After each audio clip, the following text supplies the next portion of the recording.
I'm now with Matt Wrigglesworth. Good afternoon, Matt. Afternoon, and welcome to the Classic Restoration Show 2025. Thank you. Nice to be here. Right, can we have a little talk about this quite unique car behind me? Yep. So it's an Innocenti Coupe. Right. I found it on eBay in Denmark Okay. a couple of years ago, 2.5 Right. years ago, and I've always wanted one.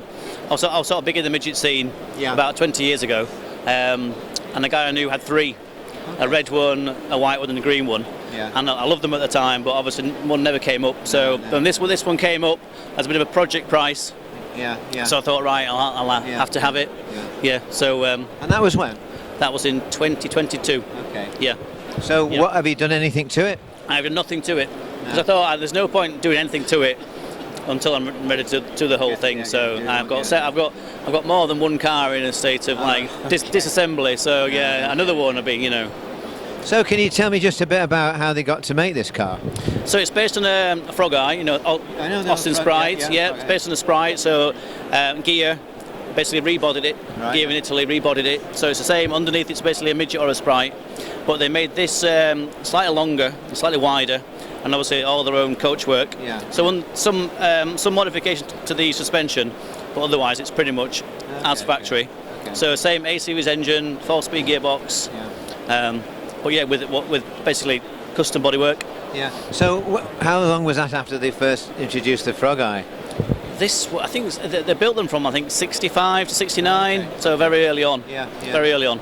Yeah. I think the original convertibles were a 948 engine, Right, and this was a later one with the 1098 The engine. 948 with the Frog Eye, wasn't it? And I think the Mark 1 Midget thing had one, didn't it? Yep.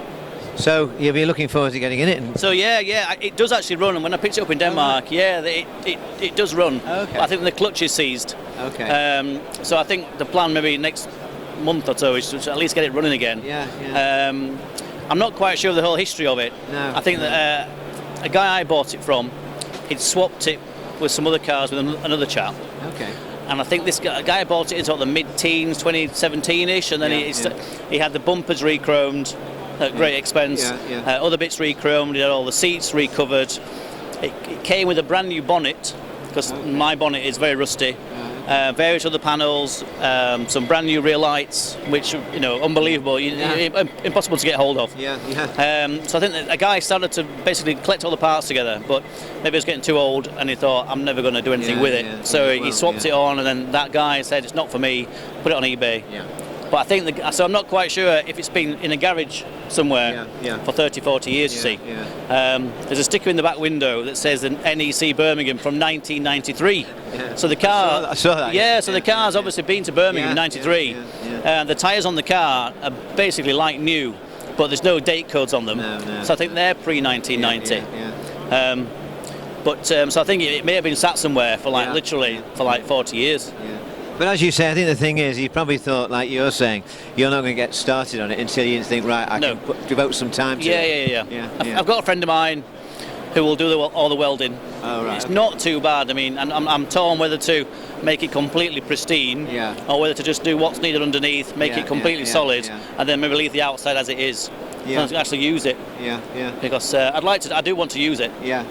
Well, that's the main thing. Get it on the road, really, isn't it? Yep. Because they're no good in barns and exactly. put away in a showroom. Aren't they? But if I take it to bits, then it's a long way to actually put it all back together again. So I think I've got me and a couple of friends. We've got a little YouTube channel and a little garage together. So I think we may say, right then, this month, next 2 months is going to be the Innocenti, and then we'll just focus on it. 3 or 4 guys, and then just all focus on it, because that's the only way. I mean, I take cars to bits, and then they sort of get left, and I do a little bits on them. But your fans will be waiting for the next episode, aren't they? Yeah, exactly. Exactly. Yeah. I mean, I've got a YouTube channel. I don't really push it that much, but they're going up. The subscribers are going up each week. They do. People do start following you. And something like this, they'll be interested in. I think so. At the minute, we're doing a Morris Marina GT, which is on the Marina stand. And we had maybe 1,000 subscribers before and then we found the Marina that had been in a garage for 40 years at the seaside, and then literally the popularity just shot up. So I think to get the right car, you know, and then people watch it. So if people are into this kind of thing, fine. But we do it for us, not just not for followers. No. But it gives you an incentive, doesn't it? Yeah, and it's quite fun. We get to do shows like this. You know, it's good fun to do it and meet people. Actually, enjoy watching what we do. Yeah. Well, that's great, Matt. Thanks very much for the interview. Yes, thank you, Graham. And I look forward to seeing this car pristine in the next show. Next year, maybe, or next 2 or 3 years. Yeah. Thanks very much for the interview. Thank you.